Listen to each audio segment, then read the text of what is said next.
This video chronicles my experiment at using corn or cereal grain as a substitute for ballistic gel. I wanted a fast test to determine whether a cartridge was suitable for deer hunting and in a 7mm TCU shot out of a 14-inch barrel.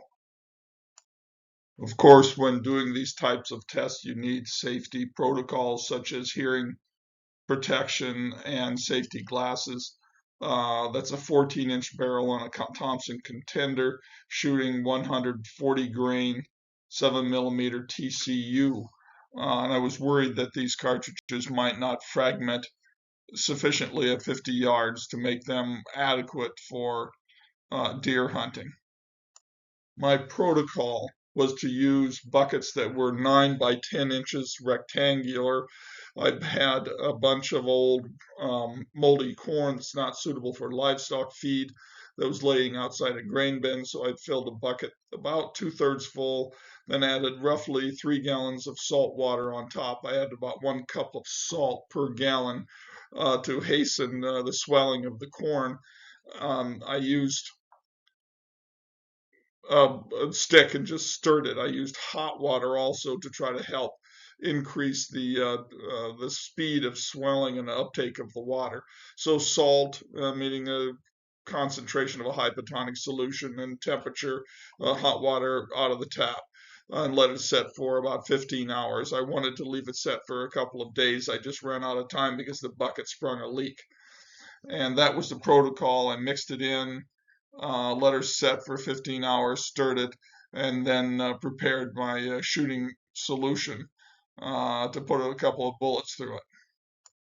My bullet trap was fairly simple. I laid out a large white tarp to make it easy to see.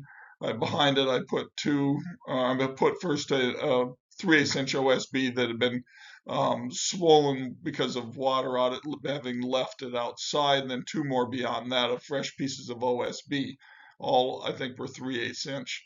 So as to catch that bullet and bounce it back to the tarp, or at least hold it between the 3 boards of OSB.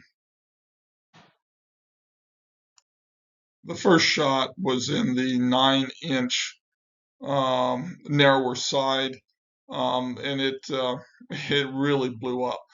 I was really surprised at how much liquid and corn was blown out. I completely lost the bullet. It went through all 3 pieces of the OSB, and I had to reconfigure something. I didn't realize that this 7mm TCU cartridge would have that much power at 75 or at 50 yards. So that was a failure, and I lost probably a third of my corn, of the corn mixture. This is the backside view of the first shot. You can see that the bucket failed. It just shattered. I'd lost all the moisture, the liquid out of the corn, but I still had plenty of corn left that was there. It was a volcanic explosion when it hit. The second try, I tried to cure the problems I had with the first test. I used a new bucket, decanted the corn, made sure the water covered the corn, put a second bucket behind it that was covered with water and covered with a lid. This bucket was completely full of water and had a lid. And then I put it the long way, the 10-inch side, so I would have a greater distance that it would travel through the corn. And surprisingly, it went all the way through the corn, went all the way through the bucket of water, and just destroyed the bucket, blew the top right off and split it in half. I probably shouldn't have put that lid on it so it wouldn't have so much pressure, immediate and abrupt pressure. It went in, but I was able to catch a fragment on the fragment of the bullet on the tarp. But you can even see in the bucket that there was some grain that was still left, blown out into the second bucket. In this slide, you will see the 7mm TCU unfired cartridge on the top and the fragment that was caught in the bucket trap. The 7mm TCU is actually a 223 cartridge necked up to 284. So they took a 22 caliber bullet cartridge and moved it up to a 7mm. The bullet fragment that was captured, the only one I captured in my trap, weighed 52 grains. So of the 140 grains, 52 had fragmented off. I don't know what happened to the other, whether it was still in that grain bucket. I doubt it. I think it blew up with the water and went somewhere outside my perimeter. Obviously, a new trap is necessary if you're going to use something like this. I think my buckets just weren't strong enough. I need heavier plastic buckets, which to a certain extent defeats the purpose because I wanted something that was probably as tough as skin. And if you use really heavy paint buckets, that may not be the better test. Nevertheless, the goal of this was to determine whether this bullet would fragment or mushroom at 50 yards. And clearly, I achieved the objective and figured that out.